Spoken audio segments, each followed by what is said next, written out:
Now when we talk about treatments for hair loss, basically दो categories आती है यहाँ पे. One is surgical and non surgical.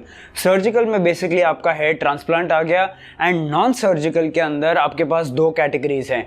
एक है टॉपिकल और एक है इंट्राडर्मल या फिर इंजेक्टेबल्स.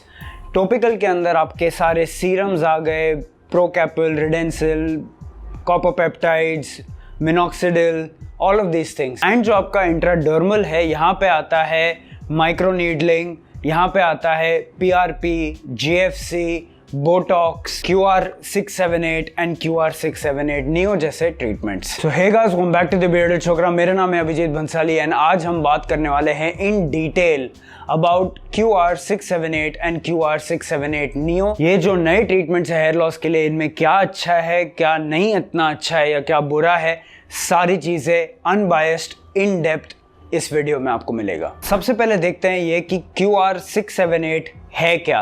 बेसिकली एक न्यूली लॉन्च्ड ट्रीटमेंट है by a group of doctors who run a clinic all across India. ये जो डॉक्टर्स हैं, इन्होंने एक नया पेटेंटेड और FDA अप्रूव्ड ट्रीटमेंट निकाला है हेयर लॉस के लिए, हेयर फॉल कम करने के लिए और हेयर ग्रोथ को बढ़ाने के लिए. अब सबसे पहले ये समझना बहुत जरूरी है कि ये जो QR678 है, it is FDA approved as an intradermal treatment. अब इंट्राडर्मल का यही मतलब होता है कि आपके स्किन के लेयर्स के बीच में एक कंपाउंड को या फिर एक मेडिसिन को इंजेक्ट किया जाता है, and that is the meaning of an intradermal treatment. अब स्टार्ट में आपने नोटिस किया होगा और मैंने टाइटल में भी दो नाम लिए हैं, QR678 एंड QR678 नियो. अब कुछ लोग इसके अंदर कंफ्यूज हो जाते हैं. It's very very simple. QR678 जो है वो पहले आया था, उसी के अंदर आपके पास ग्रोथ फैक्टर्स हैं जो ह्यूमन ग्रोथ फैक्टर्स होते हैं, जैसे VEGF, IGF, KGF, बहुत सारे जो ग्रोथ फैक्टर्स हैं, प्लस विटामिन, मिनरल्स, वो सारी चीजें. QR678 नियो जो है वो उसका ही स्लाइटली मॉडिफाइड वर्जन है, स्लाइटली एडवांस्ड वर्जन है, जिसके अंदर ह्यूमन ग्रोथ फैक्टर्स नहीं हैं, लेकिन उसके अंदर बायोमिमेटिक पॉलीपेप्टाइड्स हैं विच mimic the function of these growth factors in terms of reducing inflammation, promoting hair growth, reducing hair fall and strengthening your hair follicle. अब अगर आपने मेरा recent PRP versus GFC वाला वीडियो देखा होगा तो आपको ये लग रहा होगा कि यार PRP और GFC में भी इंजेक्ट करते हैं ग्रोथ फैक्टर स्कैल्प के अंदर, तो how is QR678 different from PRP and GFC, and that is a very very valid question. सबसे पहला मेजर डिफरेंस यही है कि PRP और GFC के अंदर पेशेंट का खुद का खून निकाला जाता है, प्रोसेस किया जाता है, उसमें से ग्रोथ फैक्टर्स जो निकलते हैं उनको एक्टिवेट करके फिर उस पेशेंट के स्कैल्प के अंदर इंजेक्ट किया जाता है. तो यहाँ पे एक तो ये हो गया कि प्रोसेस लंबा हो गया, एंड दूसरी चीज़ खून इन्वॉल्व है यहाँ पे, और बहुत ज़्यादा प्रोसेसिंग टेक्निकल जो स्किल्स हैं वो यहाँ पे बहुत ज़्यादा इन्वॉल्व होती हैं. QR678 के अंदर क्या होता है, ये सारे जो ग्रोथ फैक्टर्स हैं, विटामिन, मिनरल, सारी चीज़ें ऑलरेडी प्री पैक्ड एक वाइल के अंदर आपको देखने मिलती हैं, which is present in a sterile while. तो एक तो ब्लड ड्रॉइंग की कोई भी ज़रूरत नहीं है, ब्लड प्रोसेसिंग की भी कोई भी ज़रूरत नहीं है, टेक्नीशियन के स्किल की यहाँ पे कोई भी ज़रूरत नहीं है, एंड मोस्ट इम्पॉर्टेंटली ये जो पूरा प्रोसेस है QR678 का, ये 15 मिनट में हो सकता है, वेयर एज जो आपका PRP GFC है वो anywhere from half an hour to 1 hour के बीच में रेंज करता है. कभी कभी GFC में तो उससे भी ज़्यादा आपको वेट करना पड़ता है, प्योरली बिकॉज वो ग्रोथ फैक्टर्स को एक्टिवेट होने में, कॉन्सेंट्रेट होने में टाइम लगता है. One more very big difference is that QR678 के अंदर जो ग्रोथ फैक्टर्स होंगे वो हमेशा हर वाइल के अंदर सेम या सिमिलर ही होंगे, बहुत ज़्यादा वेरिएशन नहीं होगा. लेकिन PRP और GFC के अंदर टेक्नीशियन का स्किल, कैसा प्रोसेस यूज़ किया है, कैसे एक्टिवेट किया गया है, और उस पेशेंट के खून में ही कितने ग्रोथ फैक्टर्स हैं, बहुत ज़्यादा वेरिएशन होता है. इसलिए नो टू PRPs या no two GFCs are ever going to be the same. वो एक एडवांटेज QR678 के पास है कि कंसिस्टेंसी है एक कॉन्सेंट्रेशन या एक डोसेज के अंदर. अब एक और क्वेश्चन आपके दिमाग में आ सकता है कि QR678 जो है वो दूसरे मीजोथेरेपी ट्रीटमेंट से कैसे डिफरेंट है. बेसिकली QR678 एक मीजोथेरेपी टेक्निक को यूज करके ही इनएक्टिव कंपाउंड्स और ग्रोथ फैक्टर्स को आपके स्कैल्प के अंदर इंजेक्ट करते हैं। यूजुअली जो बाकी मेसोथेरेपी फॉर्मुलेशंस होते हैं उनके अंदर विटामिन्स, मिनरल्स और बायोएक्टिव कंपाउंड्स जैसे ग्रीन टी एक्सट्रैक्ट, ये एक्सट्रैक्ट, वो एक्सट्रैक्ट, होम्योपैथी मेडिसिन भी कभी कभी, एलोपैथी मेडिसिन भी कभी कभी, ये सारों का मिश्रण होता है यूजुअल मेसोथेरेपी फॉर्मुलेशंस के अंदर। लेकिन ये जो QR678 है, it uses the mesotherapy technique of injecting a bioactive liquid और a very bioavailable liquid into your scalp, but it has the growth factors in it. तो अब ये QR678 काम क्या करता है और एग्जैक्टली इस पूरे प्रोसीजर में होता क्या है। सबसे पहले तो if you opt for this treatment you will observe कि आपको जो है ये 1 ml वाली सिरिंज दिखेगी जो आपको PRP, GFC, मेसोथेरेपी हर जगह दिखती है। इसी 1 ml सिरिंज के अंदर आपका जो QR678 या QR678 नियो का जो लिक्विड है वो इसके अंदर ड्रॉ होगा। उस पेशेंट का जो स्कैल्प है वो क्लीन होगा अच्छे से एंड उसके अंदर ये जो मेडिसिन है, ये जो ट्रीटमेंट है वो इंजेक्ट किया जाएगा। अब इसकी जो फ्रीक्वेंसी होती है वो एनीवेयर फ्रॉम 3 to 4 वीक्स होती है एंड इसके 8 से 12 सेशन लगते हैं। एंड बेसिकली जैसे मैंने आपको बताया, इसका जो इफेक्ट है ये बाकी मेसोथेरेपी या PRP या GFC की तरह ही है कि आपका जो स्कैल्प में इन्फ्लेमेशन है उसको कम करेगा, ब्लड सर्कुलेशन है उसको बढ़ाएगा, हेयर फॉलिकल की जो स्ट्रेंथ है, जो हेल्थ है उसको इम्प्रूव करेगा, उसको बढ़ाएगा एंड ओवरऑल जो केराटिनोसाइट्स की जो फंक्शन है, प्रोलिफरेशन है, उनको इम्प्रूव करेगा ताकि हेयर ग्रोथ में आपको जो है वो बेनिफिट दिखे। अब जब QR678 के हम बेनिफिट्स देखते हैं या फिर ओवरऑल जो उसका एक स्ट्रॉन्ग पॉइंट देखते हैं, कोई भी क्लिनिक में आप जाते हो या फिर आर्टिकल्स पढ़ते हो, वीडियोस देखते हो, यही बेसिक 4, 5, 6 जो पॉइंट्स हैं वही आपके सामने आएंगे and this is the time जहाँ पे इसके नॉट सो गुड थिंग्स के बारे में हमें बात करनी चाहिए। सबसे पहले यहाँ पे आप अगर बेनिफिट में देखोगे तो आपको दिखेगा कि this cost 1/10 the cost of a hair transplant.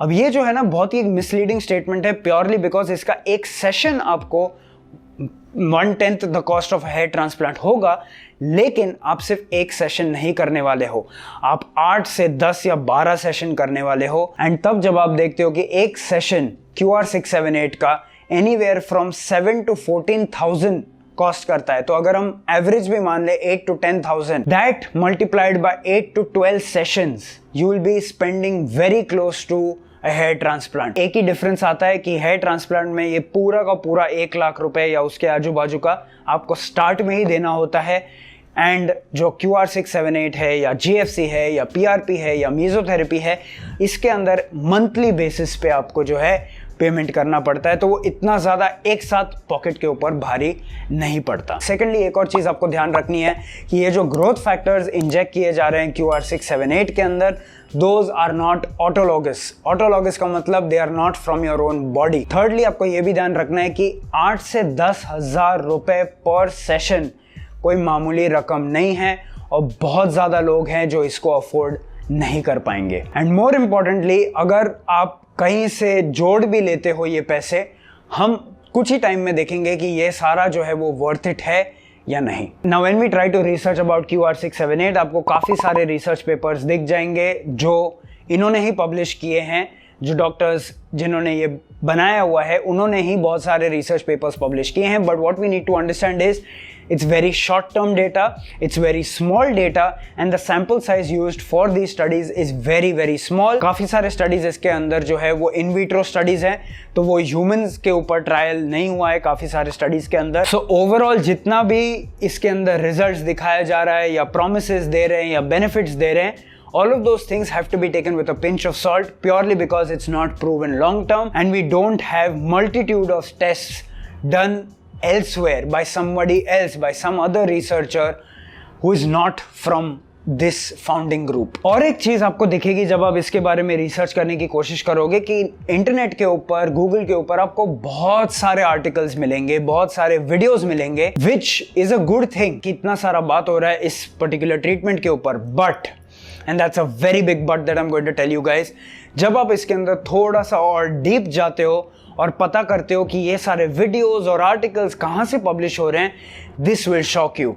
जितने भी वीडियोस आपको इंटरनेट के ऊपर दिखेंगे, majority and I would say almost all the videos that you see on YouTube are by either the doctors और people who are a part of the clinic from which this product has been made, उन्हीं से ये videos आ रहे हैं। Random लोगों के द्वारा या हम जैसे लोगों के द्वारा इसके ऊपर वीडियोस है ही नहीं। सेकेंडली, जो आर्टिकल्स आपको दिखने मिलते हैं और उसमें से काफ़ी सारे आर्टिकल्स जो है वो अच्छे main stream media news articles होते हैं, उसमें भी अगर आप देखोगे, नीचे स्क्रॉल करोगे, मोस्ट ऑफ द केसेस के अंदर वो जो आर्टिकल होता है वो स्पॉन्सर्ड होता है either by these doctors who make this product और बाय द क्लिनिक जहाँ से ये प्रोडक्ट आया है, या फिर जो है ऑथर ही ये डॉक्टर्स होते हैं और उन्होंने ही ये आर्टिकल लिखा होता है और ये mainstream media news articles के अंदर छप जाता है। And you think that such big news articles and news pages are covering this, but थोड़ा सा आपको सिर्फ नीचे पढ़ने की फाइन प्रिंट में ज़रूरत है। ये सारी जो चीज़ें उन्हीं डॉक्टर्स ने और उन्हीं क्लिनिक्स के द्वारा आपके सामने पेश किए जा रहे हैं। And that should raise a question in your mind कि अगर ये जो बोलते हैं कि QR678 is used by thousands of patients across India, why are there no third party testimonials? अब यहाँ पे मैं आपको दिखा रहा हूँ सारे रिजल्ट्स जो कंपनी ने पब्लिक प्लेटफॉर्म के ऊपर शेयर किए हुए हैं and they claim that it is because of QR678। You will see इसके अंदर कुछ ऐसे रिजल्ट्स हैं which are very good, okay, very good difference in between the before and after pictures, but you will also see in some cases कि ये जो QR678 है it is used along with a supplementary treatment of minoxidil. Okay, minoxidil भी इसके साथ use किया गया है इन सम ऑफ द पेशेंट्स जहां पे बहुत अच्छे रिजल्ट्स दिख रहे हैं। So now the question is 10 session, 8 session, 12 session QR678 के करने के बाद मिनॉक्सिडिल यूज करना क्यों जरूरी पड़ रहा है?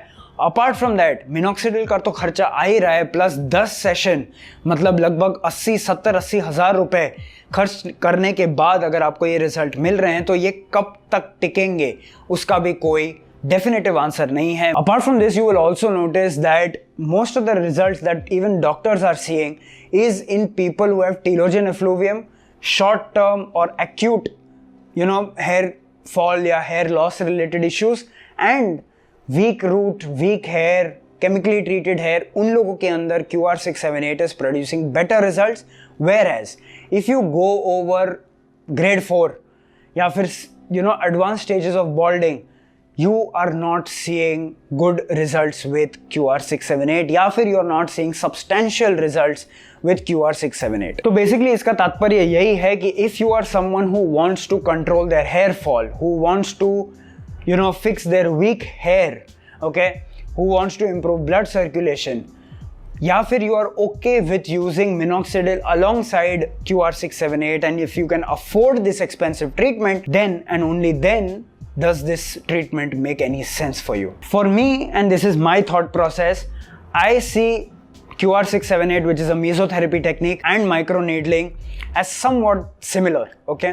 Both are going to be intradermal and both use the concept of creating a puncture and injecting or administering a bioavailable, bioactive, growth promoting liquid in the layers of your skin, okay? तो दोनों quite similar है, लेकिन अब जब इसको आप थोड़ा सा सोचोगे, माइक्रो नीडलिंग मतलब derma roller, derma stamp, derma pen, all of those things come at a fraction of a cost as compared to QR678 और PRP और GFC, right?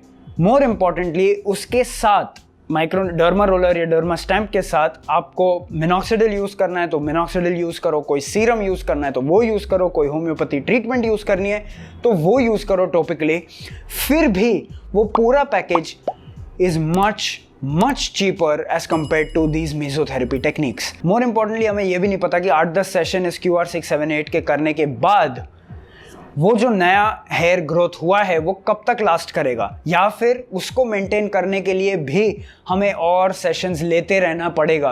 We have no idea about that as well. So now coming to the main point, I want to make this very clear, this video is not made to bash the company, bash the clinic, bash the doctors, bash the product, ऐसा कोई intention मेरा नहीं है। And also I have no intentions of undermining the effort, the amount of time, the expertise, the amount of money and everything that has gone into producing this product for the masses, for the public, by these doctors. I'm no one to undermine those kind of efforts. I really appreciate it and I really respect it. purely because I'm very happy whenever something new comes into the market which can challenge all those traditional treatments. And more importantly, I also ethically do not have the right to criticize this product because I have not used it personally. तो ये video कोई criticism का video नहीं है या कोई negative publicity के लिए नहीं है या फिर आपको बुराइयां बताने के लिए नहीं है. This video is an embodiment of the type of research you as a customer, as an individual, as a patient should be doing before you invest your hard-earned money and limited time on any treatment that is there in the market. So should you go for this treatment? And to be honest, I leave that up to you. My job was to give you a broad picture of this entire treatment, what is good, what is not so good, so that you can make an informed decision. अगर आपको लगता है कि इस particular treatment में बहुत ज़्यादा value है, अगर आपको लगता है कि ये बहुत ज़्यादा प्रॉमिसिंग है, अगर आपको लगता है कि आप इसको अफोर्ड कर सकते हो, एंड अगर आपको लगता है कि आपके आजू बाजू में अगर आप किसी को जानते हो जिन्होंने ये ट्रीटमेंट कराया है और उससे उनको अच्छे रिजल्ट मिले हैं and you feel confident about it, बेशक go ahead and opt for this treatment. I would always wish the best for you guys. And to be honest, it's very interesting to dive deep into all of these new treatments that are coming up for hair loss. Is very interesting, and I hope you guys also feel the same about it. And if you do, a like to this video and a subscribe to this channel for more such videos would be a huge growth factor. So that was it for today's video, and since you guys like this video, I am sure कि आपको ये videos भी पसंद आएंगे. One is on PRP versus GFC and the other one is on oral minoxidil versus topical minoxidil for hair loss. Don't forget to check these out. जब तक हम लोग अगली बार मिले, be awesome, keep your beard awesome, and I'll meet you in the next one. Bye bye.